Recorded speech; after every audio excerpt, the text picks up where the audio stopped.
Hey party people, guess what I have found and what I want to review today is this cool little upholstery brush set, that was a mouthful, that's actually intended and packaged for the marine or the boat industry. But what I'm one of the things I'm so infamously known for is going off the reservation and pulling out tools that are better suited from other industries and pulling them into the car world because, well, I don't know. This world of car care is challenged. I know why it's challenged. That's the subject for a whole nother video. Point being is I came across these two cool brushes that come as a set. Essentially, you kind of get 2 for 1. Now, if you attempt to go into your car to shampoo it and to clean it, do car upholstery cleaning, you will find very quickly that your car is made up of endless types of materials. So we've got some moving parts that I want to clarify for you and kind of lay out so that you know, okay, better understanding. You've got different types of materials, plastics, leather, vinyl, rubber, those types of things. Different textures, heavy textures, flat, as in zero texture. Types of dirt, not all dirt is created equally. Amount of dirt, as in level of dirt. How excessively dirty is the inside of your car? So right there are just 4 big moving parts. But fear not. This, I think, represents a winning balance for you to at least get off the fence. I hear it endlessly from so many people. They're so overwhelmed by the endless voices from the so-called experts, they find themselves frozen in anxiety. That is part of the intent of this video, is to get you off the fence, get you started. Because if you don't at least start, you're not getting any feedback. Good feedback, negative feedback. Without feedback, you don't know what to do next. And by the way, if you continue to do the same thing today, you can expect to get the same results tomorrow. So if you're dissatisfied with the results that you're getting today and you do nothing about it, then guess what? Likely you're going to get the same results tomorrow. I want to change that for you. I want to make your life simpler and easier and more effective and more efficient. Hence, these 2 brushes. So this is the rule when it comes to cleaning car upholstery. You always pre-vacuum first. Do not underestimate just how much loose, dry debris and dirt you can remove prior to introducing any wet shampoo into the equation. Why is that necessary? Well, it is simpler, easier to remove the dirt while it's dry rather than after the fact when you introduce some form of car upholstery shampoo into the equation. Pre-vacuum, pre-vacuum, pre-vacuum. I cannot stress that enough. You can also take one of these cool little brushes based on the material you're working in, based on your fear factor in the moment, because one will be stiffer than the other. Sometimes we like stiff, sometimes we want a little less stiff. So based on your fear factor, you will decide which brush seems most appropriate to you. You can even agitate the material while you're pre-vacuuming, but do that first. Then you pick your cleaner. And by the way, if you want to know my choice of cleaners, you want to get these brushes for yourself so that you can make your world a better place, always check the links below every video. It's going to take you to my website where I even go into greater detail if you want it, or you can simply just choose to get these based on this video review. So, something you need to know. These bristles are very stiff. But what I want you more importantly to know is that you remain in control. Because if you're an absolute beginner, I guarantee a lot of you will go into freak out mode when you feel these bristles. You'll be like, hell no, Darren, I'm going to destroy my car upholstery by using this brush with these very stiff bristles. Well, I got a couple things to say on that. First off, you remain in control. You don't have to go in level hot, okay? Or level 10. You can finesse it. Because if you have an excessively dirty car and you opt for this natural horsehair brush, which is a great brush, it's very soft and gentle, but soft and gentle doesn't necessarily equate to effective. as in effectively cleaning excessive amounts of dirt buildup off of your car upholstery. Ergo, you may need to use a stiffer bristle brush, like this one, the synthetic bristles. But only you can decide. Yeah, you may need to use this because it feels more secure and safe in your head. I get that.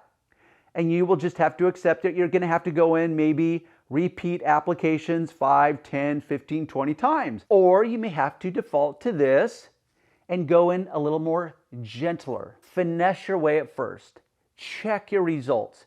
Verify that it's safe. And then like, oh, wow, Darren was right. This actually is safe. And it actually is more effective than this one because this is stiffer and this is softer. Stiff works better on excessively dirty car upholstery. But that's where only you can figure out the trade-offs that work for you in your world. But you have choices. Based on the material you're working on. That actually rhymed, didn't it? Let's take a look at my door panel. We've got different materials, different nuances, different details, different textures, heavy texture vinyl. Completely smooth texture. I don't even know if this is metal, but it's like a black chromed metal accent strip. Then we go into leather, vinyl, heavy texture, almost no texture. This is a whole different can of worms. We've got the metal covered door handle. We've got a real fine texture plastic trim piece here. We've got these little window controls here. So you've got a lot going on. Based on your situation, sometimes you want to control your cleaner more than others. What I mean by this, so I can spray this. Now, a couple things you need to know. First, I'm going to reach for a microfiber cloth. Always, always, always a microfiber cloth. I'm just going to wipe this off so it doesn't sit here and just dwell on my door panel.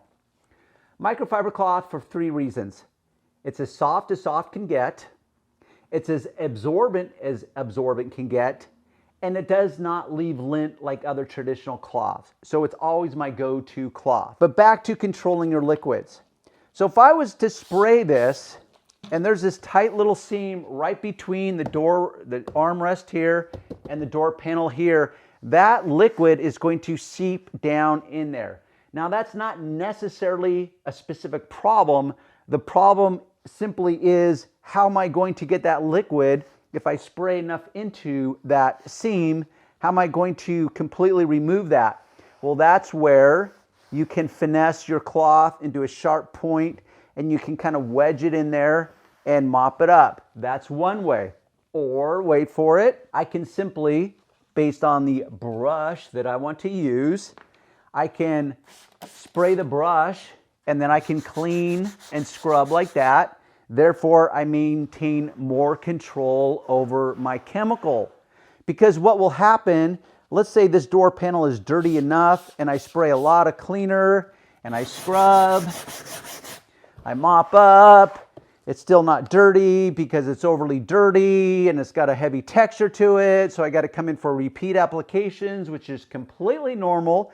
Completely acceptable. You don't have to overthink that. It's better to do light repeat applications than one heavily oversaturated application thinking you're going to get it in one go.